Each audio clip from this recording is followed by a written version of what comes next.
Hello teachers आपनालोके निश्चय जाने जे 2026 चনৰ 7 মেৰ ভিতৰত ইউডাইজত ষ্টুডেণ্ট প্ৰগ্ৰেশ্যনৰ যেটো এক্টিভিটি হেতু কমপ্লিট কৰিব লাগিব তাৰ কাৰণে কি কৰিব লাগিব তাৰ কাৰণে গুগলত গৈ আগতে সাৰ্চ কৰিব লাগিব ইউডাইজ প্লাস ষ্টুডেণ্ট মডিউল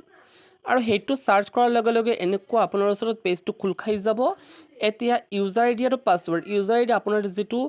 ইউডাইজ হেতু দিব লাগিব আৰু আপোনাৰ ইউডাইজৰ যেটো পাসওয়াৰ্ড হেতু দিব লাগিব তলত দিয়াৰ পাছত এইখনতে আপোনাৰ ক্যাপচা লিখি দিব লাগিব যেটো ক্যাপচা এইখনতে থাকিব আৰু ক্যাপচাখন আপুনি চেঞ্জ কৰিব পাৰিব কি যদি আপুনি না বুজে তেন্তে ক্যাপচাখন আপুনি চেঞ্জ কৰিব পাৰিব আৰু হেতু দিয়াৰ পাছত লগইন যেটো অপচন আহিছে এটোত ক্লিক কৰি দিব লাগিব এটোত ক্লিক কৰাৰ লগে লগে লগইন হৈ যাব এতিয়া আপোনাৰ 2026 27 চনৰ প্ৰগ্ৰেশ্যন এক্টিভিটি যেটো হেতু কমপ্লিট কৰিব লাগিব তাৰ কাৰণে 2026 27 যেটো লেখা আছে হেতু আপোনাৰ ক্লিক কৰিব লাগিব অৰ্থাৎ কাৰেন্ট একাডেমিক ইয়াৰত আপোনাৰ ক্লিক কৰিব লাগিব হেতুত ক্লিক কৰাৰ পাছত ক্লোজত ক্লিক কৰি দিব লাগিব আকু ক্লোজত ক্লিক কৰি দিব লাগিব এতিয়া চাব ষ্টুডেণ্ট মুভমেণ্ট এণ্ড প্ৰগ্ৰেশ্যন বুলি এটা অপচন আহিছে এটোত ক্লিক কৰিব লাগিব ক্লিক কৰাৰ পাছত প্ৰগ্ৰেশ্যন এক্টিভিটি বুলি এটা অপচন আহিছে এটোত ক্লিক কৰিব লাগিব এতিয়া প্ৰগ্ৰেশ্যন মডিউলত গ বুলি এটা অপচন আহিছে এটোত ক্লিক কৰিব লাগিব এতিয়া আপোনাৰ কি কৰিব লাগিব এইখন ঠাইত যদি আপোনাৰ লয়াৰ প্ৰাইমাৰী স্কুল হয় তেন্তে আগতে ক্লাস 5 চুজ কৰিব লাগিব আৰু আপাৰ প্ৰাইমাৰী স্কুল হয় তেন্তে আগতে আপোনাৰ ক্লাস 8 চুজ কৰিব লাগিব তাৰ পাছত সেকশন চুজ কৰিব লাগিব গত ক্লিক কৰি দিব লাগিব গত ক্লিক কৰাৰ লগে লগে আপোনাৰ 5ত যিমানটা ষ্টুডেণ্ট আছে গুটেইকিটা ষ্টুডেণ্টৰ ডিটেইলছ আহি যাব আহাৰ পাছত এইখনতে চাব আপোনাৰ প্ৰগ্ৰেশ্যন ষ্টেটাস গুটেইকিটা ষ্টুডেণ্টৰ প্ৰগ্ৰেশ্যন ষ্টেটাস তাৰ পাছত যোৱাবাৰ কিমান পাৰ্সেন্টেজ পাই তেও পাস কৰিছে হেতু দিব লাগিব যোৱাবাৰ মানে যোৱা বছৰ তেও কিমান দিন এটেন্ডেন্স হৈছিল মানে এটেন্ড হৈছিল স্কুলত হেতু দিব লাগিব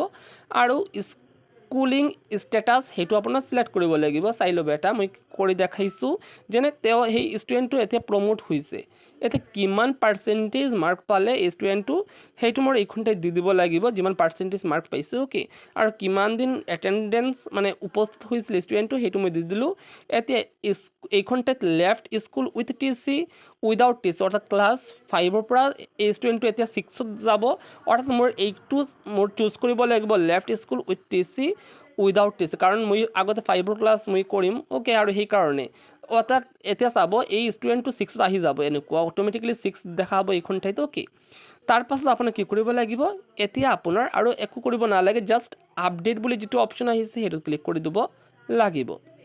ওকে আৰু আপডেটত ক্লিক কৰাৰ লগে লগে চাব এনেকুৱা ওকে বুলি অপচন আহিছে অৰ্থাৎ এই ষ্টুডেণ্টটো আপডেট হৈ গৈছে আপডেট হোৱাৰ পাছত ডান আহিব এনেকুৱা ওকে এনেকুৱা গুটেই কেইটা ষ্টুডেণ্টৰ কাম কৰিব লাগিব তাৰ পাছত একেবাৰে তলত চাব ফাইনালাইজ বুলি এটা অপচন আহিছে হেতুত ক্লিক কৰি দিব লাগিব আৰু এনেকুৱা গুটেইকিটা হেক হৈ যোৱাৰ পাছত আপোনাৰ এটা ক্লাস হৈ গৈছে এতিয়া মোৰ কি কৰিব লাগিব চাব গুটেইকিটা ডান হৈ গৈছে ওকে এতিয়া আপুনি কাৰেকচন আকো কৰিব পাৰিব কাৰেকচনত ক্লিক কৰি ওকে মোৰ কাৰেকচন কৰাৰ একো প্ৰয়োজন নাই সেই কাৰণে মোৰ এতিয়া কি কৰিব লাগিব ফাইনালাইজ বুলি যেটো অপচন আহিছে হেতু ক্লিক কৰি দিব লাগিব চাব কিমানটা ষ্টুডেণ্টে এক্সামটো দিছিল তিনিটা ষ্টুডেণ্টে এক্সাম দিছে তিনিটা প্ৰমোট কৰি দিছো মই ওকে কনফাৰ্মত ক্লিক কৰি দিলো কনফাৰ্মত ক্লিক কৰাৰ লগে লগে এই আপোনাৰ যেটো ক্লাস 5 হেতু ফাইনালাইজ হৈ গৈছে এনেকুৱা মানে গুটেইকিটা মানে আপোনাৰ ক্লাস ফাইনালাইজ কৰিব লাগিব আগতে তাৰ পাছত চাব এইখনতে কি কৰিব লাগিব এতিয়া মোৰ 4 ক্লাস 4 মোৰ চুজ কৰিব লাগিব এতিয়া এইখনতে সেকশন মোৰ চুজ কৰিব লাগিব গত ক্লিক কৰি দিব লাগিব এটা গত ক্লিক কৰাৰ পাছত এতিয়া 4 ৰ ক্ষেত্ৰত কি কৰিব লাগিব চাব এইখনতে প্ৰগ্ৰেশ্যন ষ্টেটাসত আপোনাৰ সিলেক্ট কৰিব লাগিব প্ৰমোটেড বুলি এতিয়া এইখনতে কিমান পাৰ্সেন্টেজ পালে সেই ষ্টুডেণ্ট জনে হেতু মোৰ দি দিব লাগিব আৰু দিয়াৰ পাছত কিমান দিন উপস্থিত আছিল সেই ষ্টুডেণ্টটো এইখনতে দি দিলো আৰু এইখনতে মই এতিয়া কি কৰিব লাগিব ষ্টাডিং ইন সেম স্কুল কাৰণ এই ষ্টুডেণ্টটো এতিয়া মোৰ সেম স্কুলত ৰৈ গৈছে কাৰণ 5ত ষ্টুডেণ্টটো প্ৰমোশন পাইছে যদি ট্ৰান্সফাৰ হৈ গৈছে তেন্তে আপোনাৰ তলৰ যি অপচন আছে left school with TC without TC হেতু আপোনাৰ চুজ কৰিব লাগিব এতিয়া এইখনতে সেকশন আপুনি চুজ কৰিব লাগিব ক্লাস 4 ৰ ক্ষেত্ৰত আৰু তাৰ পাছত আপডেটত ক্লিক কৰি দিব লাগিব এনেকুৱা আপোনাৰ সেম স্কুল দেখাব লাগিব ক্লাস মানে 4 3 2 1 লৈকে ওকে এনেকুৱা আপোনাৰ ক্লাস 5 ৰ পৰা ক্লাস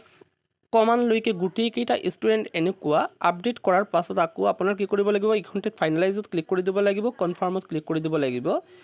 ইমানটা কৰাৰ পাছত আকৌ আপোনাৰ ষ্টুডেণ্ট মুভমেণ্ট এণ্ড প্ৰগ্ৰেশ্যন বুলি যেটো অপচন আহিছে এটোত ক্লিক কৰি দিব লাগিব আকৌ আৰু প্ৰগ্ৰেশ্যন এক্টিভিটি আকৌ ক্লিক কৰিব লাগিব তাৰ পাছত চাব এইখনতে ফাইনালাইজ প্ৰগ্ৰেশ্যন বুলি এটা অপচন আছে একেবাৰে তলত হেতুত ক্লিক কৰিব লাগিব আৰু তাৰ পাছত আপোনাৰ এইখনতে টিক চিহ্ন দিব লাগিব, এইখনতে সাবমিটত ক্লিক কৰি দিব লাগিব।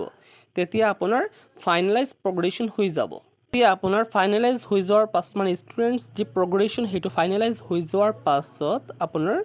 ষ্টুডেণ্টসকলৰ EPGP কৰিব লাগিব, মানে সেইটো এতিয়ালৈকে অহা নাই, নেক্সট টাইমত আহি যাব। আৰু EPGP কমপ্লিট কৰাৰ লগে লগে আপুনি মানে নতুন ষ্টুডেণ্ট এড কৰাৰ অপশ্যনটো আহিব আৰু লগতে ইম্পৰ্ট কৰাৰ অপশ্যনটো আহিব।